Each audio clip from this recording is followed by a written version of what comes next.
Russia نے. تو اس حوالے سے یہ دو باتیں سامنے آتی ہیں کہ ان دونوں چیزوں میں ہمیں یہ نظر آتا ہے کہ یہ دو آبجیکٹیوز اچیو نہیں ہوئے، جس کا صاف صاف یہ مطلب اگر آپ کے میجر آبجیکٹیوز کوئی بھی ہیں تو ان کو اگر آپ نہیں کر سکتے اچیو تو اس کا مطلب ہے کہ آپ لاس کی طرف جا رہے ہیں. تیسری جو اہم بات ہے وہ ہے کہ یو ایس کے جو پرووائڈ کیے ہیں اس نے ویپنز، ان ویپنز کو دیکھتے ہوئے ان کے جو نیول سیکٹری ہے امریکہ کا، اس کا ایک بیان سامنے آیا کہ جس تیزی سے ہم اپنے ویپنز اور اپنے وار سسٹمز جو ہیں وہ یوکرائن کو دے رہے ہیں تو ایسا نہ ہو کہ ہمارے پاس اپنے ڈیفنس کے لیے بھی کوئی چیز نہ بچے. اس کا مطلب ہے کہ انہیں اپنے ویپنز اور اپنے جو سینسرز ہیں، جو وار کے سسٹمز ہیں، ان کو بھی خطرہ لاحق ہو گیا کہ وہ اتنے زیادہ ڈپلیٹ ہو چکے ہیں کہ یقیناً وہ قابو نہیں پا سکیں گے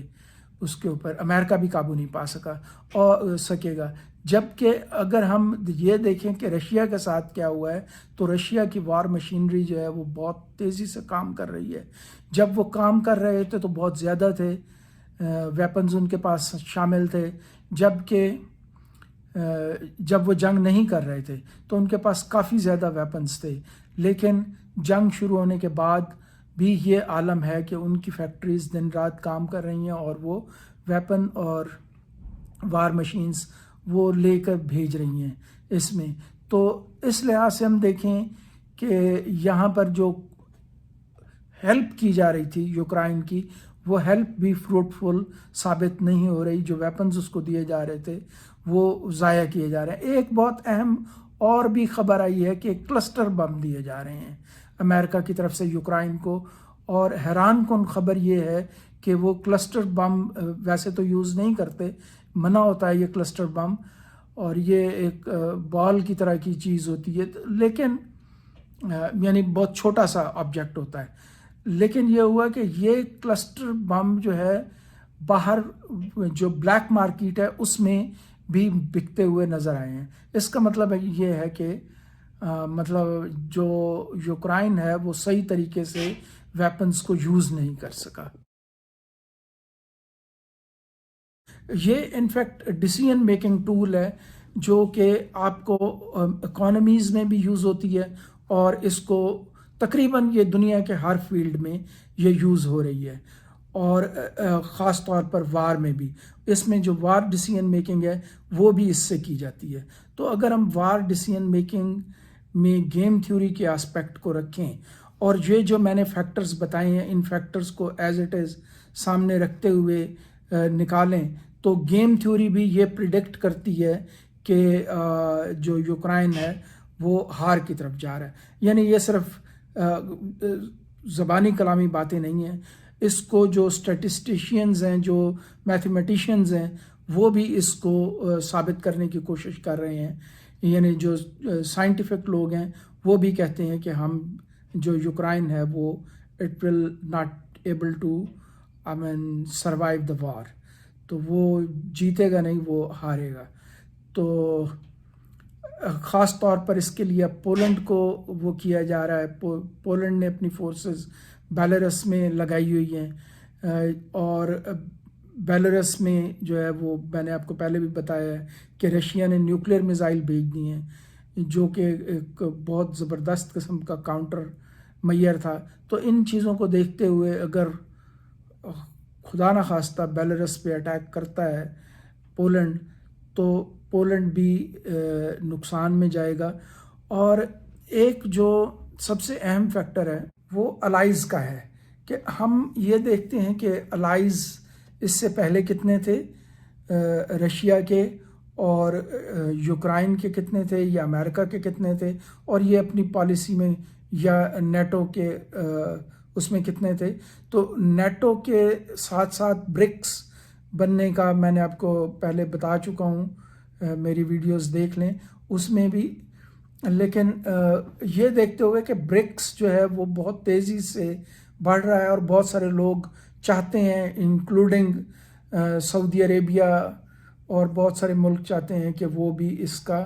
حصہ بنیں. پھر ریسنٹلی جو ایک میٹنگ ہوئی ہے جو کہ جو افریقہ میں ہوئی ہے، تو SIT میٹنگ اس کو کہتے ہیں، تو یہ بھی یہ چیز بتاتی ہے کہ جس میں رشیا ایک مین پلیئر ہے، تو یہ چیز بھی ایک اور اس نے اس میں پارٹیسپیٹ کیا ہے، اور چائنا نے بھی اس میں پارٹیسپیٹ کیا ہے۔ ان چیزوں کے حوالے سے ہم یہ دیکھتے ہیں کہ یہ رشیا جو ہے اس کے الائز بڑھ رہے ہیں۔ تقریباً 53 کنٹریز ہیں جو کہ براعظم افریقہ یا افریقن کانٹیننٹ کے ہیں، وہ سارے یا زیادہ تر وہ رشیا کی طرف جا رہے ہیں۔ جیسے ہم نے دیکھا کہ is it third world war اور ناٹ، اس حوالے سے میں نے اپنی ایک یوٹیوب ویڈیو بنائی ہوئی ہے، تو وہ ہمیں یہ چیز بتاتی ہے کہ وہاں پر ویگنر کی موجودگی اور ویگنر کے اثرات یہ بتاتے ہیں کہ یہ ایک شفٹ آف بیٹل گراؤنڈ، میں نے اس میں کہا تھا کہ یہ ہے کہ جو یوکرائن کا بیٹل گراؤنڈ تھا اس کو شفٹ کر کے جو نائجر میں بیٹل گراؤنڈ بنانے کی کوشش کی جا رہی ہے، تو اور اگر یہ کوشش کی گئی تو یہ بھی ہارمفل ہوگا ورلڈ پیس کے لیے۔ اس حوالے سے ایک جو اہم پورشن تھا پارٹ ہے وہ اس طرح کا ہے کہ جو یوکرائن کے لیڈر ہے زیلنسکی، وہ ایک مطلب کامیڈین ہے، ایکٹر ہیں۔ جو ایکٹر ہے اس کی سائیکی کیا ہوتی ہے، اس کی سائیکی، جو پلیئر ہے اس کی سائیکی کیا ہوتی ہے، جو بزنس مین ہے اس کی سائیکی کیا ہوتی ہے۔ پلیئر کی سائیکی ہوتی ہے کہ وہ ورلڈ کپ جیت گیا، اس نے وکٹیں اکھاڑ دیں، اس نے گول کر دیا، تو یہ پلیئر کی سائیکی ہوتی ہے کہ وہ اس طرح کی بات کرے گا۔ اور جو ایکٹر ہوگا وہ کس طرح کی بات کرے گا کہ میں نے جو ہے ایمی ایوارڈ جیت لیا، میں آسکر ایوارڈ کا ونر ہوں، میں جو ہے وہ ٹی وی شو اور چینلز پہ کتنا آتا ہوں، میں سوشل میڈیا پہ۔ This war is not a topic of social media. Emmy award, Oscar, world cup, wickets, تو یہ ان کی باتیں نہیں ہیں، یہ بزنس کی بات نہیں ہے جو کہ ہم اس کے حوالے سے کہہ سکتے ہیں ٹرمپ کے حوالے سے کہ اس نے زیادہ تر بزنس کو وہ درمیان میں لے کے آیا، تو یہ آپ کو نقصان پہنچاتی ہے۔ اس کا اثر کیا ہوا ہے، بزنس کا اثر کیا ہوا ہے کہ جو بھی اس وقت پینٹاگان میں ہے یا واشنگٹن ڈی سی میں لوگ ہیں، وہ ان میں سے زیادہ تر لوگ وہ بزنس میں لگے۔ وہ کامنک ایک کمپنی ہے جو کہ کسی اس طرح کی بہت ساری کمپنیاں ہیں، ان کو آپ دیکھ سکتے ہیں کہ وہ زیادہ تر کن لوگوں کی ہیں، وہ یا تو جو واشنگٹن ڈی سی کے اندر رہنے والے ٹونی بلنکن وغیرہ ان لوگوں کی ہیں۔ اب یہ لوگ کیا کر رہے ہیں، یہ کمپنیاں بزنس کر رہی ہیں اور یہ ان لوگوں نے بنائی ہوئی ہیں۔ یہ کون سا بزنس کر رہی ہیں، یہ بزنس کر رہی ہیں کہ اپنے اکوپمنٹ یا اپنا جو وہ ہے سامان وہ دوسرے ملکوں کو بیچ رہے ہیں یا بھیج رہے ہیں۔ تو اس میں یہ اثر ہوا ہے کہ بجائے وہ وار کے متعلق وہ نیشنلزم کو فوکس کرتے، وہ جو ہے یوکرائن کو فوکس کرتے، انہوں نے بزنس پہ فوکس کیا ہوا ہے۔ تو اس کے لیے یقیناً ایک واریر ہونا وہ بہت زیادہ امپارٹنٹ ہے، اور یہ ہمیں یوکرائن میں نظر نہیں آ رہا، جس کی وجہ سے میں یہ کہتا ہوں کہ یوکرائن یہ جنگ ہار جائے گا۔